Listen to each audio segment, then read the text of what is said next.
Hey y'all, welcome back to my channel. It is me, Curly K Glam, and I'm here to just come to y'all just to share in my excitement because it's been a long time coming for what I'm about to talk about. Okay, not to sound like I'm bringing y'all tea or nothing, because obviously I'm not. You got shade room for that.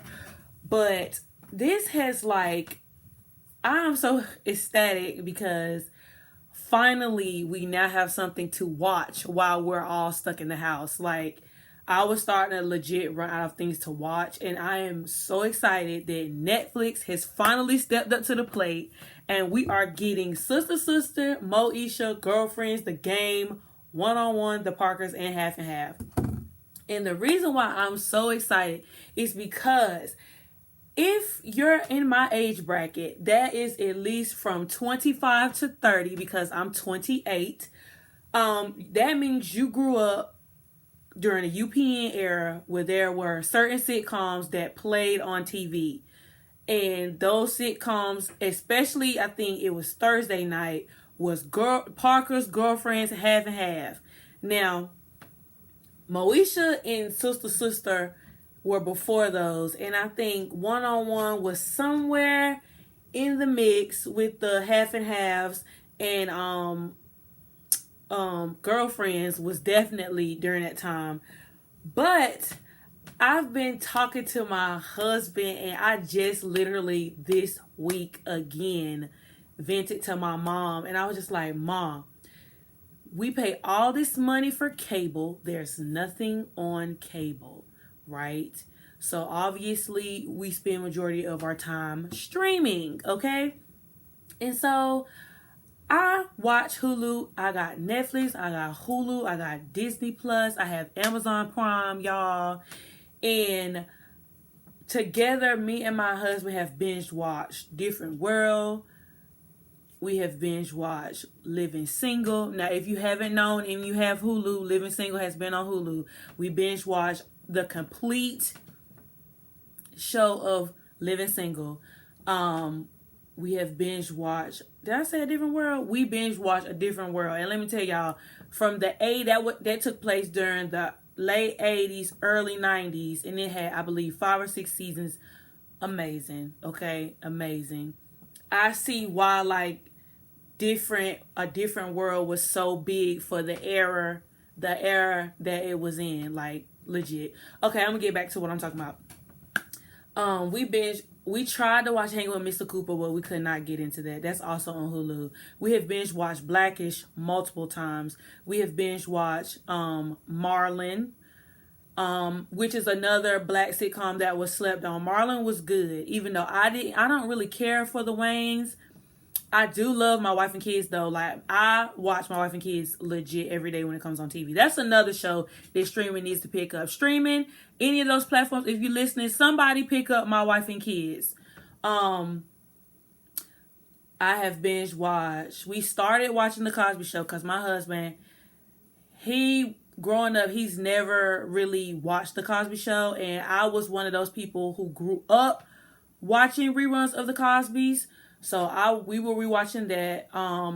We have watched all of Carmichael. Carmichael was a very good show, very slept on. And I did see in the shade room the other day that they did post, L'Oreal posted about how Carmichael was slept on. And I can definitely agree that Carmichael was slept on. We have binge watched all of The Game. And I believe The Game is on, if I'm not mistaken, it's on Hulu. And if it was not on Hulu, if it's not on Hulu now as I'm speaking and I'm making this video July 30th, if it's not on Hulu anymore, it was. And we definitely binge watched The Game. We binge watched The Quad. That's another show, another black sitcom that the ball got dropped on, because The Quad was actually good. And they need to bring The Quad back. Somebody needs to pick up The Quad. I don't know how y'all gonna revamp it and make it more modern day, but BET dropped the ball with The Quad, because Quad was a winner. We binge watched Sisters. Sisters was good. That was my first time watching a show that was kind of like that. It's very Girlfriends-esque, but has a little bit more drama than Girlfriends. more so like Girlfriends Meets Young and the Restless type situation. And what other black sitcom? We watched Grownish. I know some people probably will not say that Grownish is a black sitcom, but those are the black sitcoms that we binge watch. So all in all, to get to my point, because I'm already 5 minutes into the video, the reason why I'm so ecstatic, Troy's TV, shout out to Troy's, he did a mini documentary style video on what happened to 101, and he put me on that 101 was here on YouTube, all the seasons. It's probably not up here now, probably got ripped down, but I did watch all of the seasons of 101 on YouTube, so I binge watched that. So I say all that to say this: I have been saying for months that while we're in the house, somebody has been dropping the ball on the black sitcoms, and to me, it kind of, why it took so long, I don't know, because black sitcoms were very, very, very, very, very marketable as far as television goes. And I felt like it wasn't fair to those iconic black actors and black actresses of the time, especially the 90s and the early 2000s. All the sitcoms that were very popular, no shade to the white shows, but Friends has been on all the streaming platforms. They got Modern Family up there, Full House. I forgot Family Matters, y'all. That's not a white show, but you know they have that up there, and they have Fresh Prince up there. They had Friends, Will and Grace, Full House, Step by Step. You know, they had Fuller House, the reboot was on Netflix. Like, they had all these iconic shows on streaming, but none of the black shows were nowhere to be found. And then, for example, like Hulu has a black story section, and I think they only had Hanging with Mr. Cooper, Living Single, Black Jesus, Family Matters, Blackish, Grownish. They had some Tyler Perry shows too. He yanked his shows down and he put them on BET Plus, and Boondocks, and it's just very skim compared to the rest of Hulu, which is primarily dedicated to a predominantly white audience. Not to say that there's nothing wrong with that, and not to totally make this not a racial thing, but sometimes when you watch TV, you want to watch TV to things that you can relate to culturally, you know. And like the Parkers comes on every day on Clio TV, Fuse, and BET Her. I watch the Parkers every day, and legit, they play the same episodes. I don't know if they have rights to only a certain season or what, but between those 3 channels, they play the same episodes all the time. The same with My Wife and Kids. MOESHA is not on TV anymore, but BET had MOESHA for a little while. Disney Channel had Sister for a little while. Also, shout out to Smart Guy, because me and my husband binge watched Smart Guy when it got on Disney Plus. And Proud Family. But as far as like MOESHA was too good of a show. And for my demographic, we watched MOESHA as it came out. Now, when it's on TV, they show the episodes out of order. So, in sequence, we really don't know what happened in certain sequences. We remember vaguely from when we watched it when we was growing up. But now that all these shows are on streaming or coming to streaming, I'm so excited because I would like to watch the Parkers in sequence. I've never seen the Parkers in sequence since it aired, because I think the Parkers went off in 2005. And in 2005, I was probably in middle school. No, in 2005, I was an 8th grader. And then in 2006, I went to high school. I started 9th grade. And then when I was in high school, the big black sitcoms that were out at the time, Girlfriends was going off. But the game had started somewhere in there, and then it ended because CW dropped it, which I don't know what it is with CW and them dropping shows, but in between time, I guess they were trying to, you know, gain a broader audience.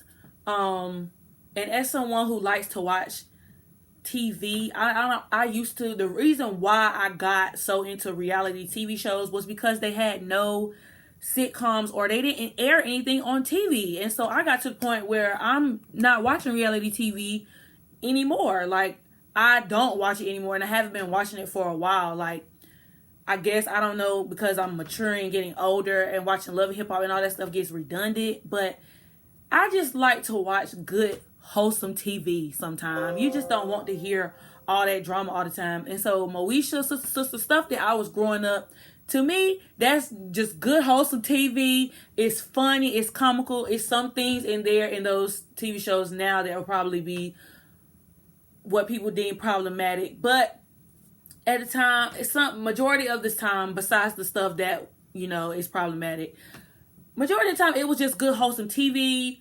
You didn't have to hear all that cussing. I mean, they didn't have that much sex scenes. You know, they did have some love scenes, but it wasn't all about love, making love. You know what I'm saying? It was just good, wholesome TV. And honestly, those majority of those shows had good black representation. And I know, like, sometimes it doesn't matter to some people, but to some people it does matter. And I feel like the way people look at the Cosby Show and how the Cosbys were deemed this iconic black family, I feel like Ray and Lisa did not get that chance as far as unconventional families with Tia and Tamara. Flex and Brianna did not get that chance, because even though Brianna's mom and dad were divorced, Brianna stayed with her dad, and Flex did the best he could to raise Brianna. People don't see that. It's just like with Mr. Henderson and Smart Guy and TJ and Marcus, and I forgot Essex Atkins' name on that show. But he was a good, positive male role model, a good black dad, and I feel like people don't get to see that no more. So for the shows that's returning, I see they're only getting partial of the game, and that's probably because they another streaming site or something probably owns the other seasons, and they're not probably finished getting the they're probably not done with all the legalities that go with it. But y'all, I'm so excited. I told my mama, I said, Mom, I've been talking about this for months. I've been talking about this for years. I always make the joke, who I need to write for them to release, who I need to send an email to release the rights. And finally, MOESHA drops August 1st. The Games season 1 through 3 drop August 15th. Sister drops September the 1st. Girlfriend drops September the 11th. The Parkers drops October 1st. And One-on-One and Half and Half both drop on October 15th. I'm just ready. If y'all are ready, and if you are excited about, you know, Netflix finally Netflix being the platform to finally step to the plate and, you know, get these shows, let me know if you're excited. Which out of those that line up were your favorite sitcoms? And how old were you when that sitcom came out? Because I know, for me, depending upon which show, I know MOESHA, Sister, and all those happened in the mid to late 90s. So I was really young, probably like 10 or between 5 and 10 when those shows were out. I still remember them though. And then, you know, in the 2000s, I was a preteen teenager. So let me know, which are your favorite shows, and are you excited? Leave me a comment down below and let me know. And I will be back with more videos. Follow me on Instagram and Twitter at Curly K Glam, and I'll be back with more videos. Deuces.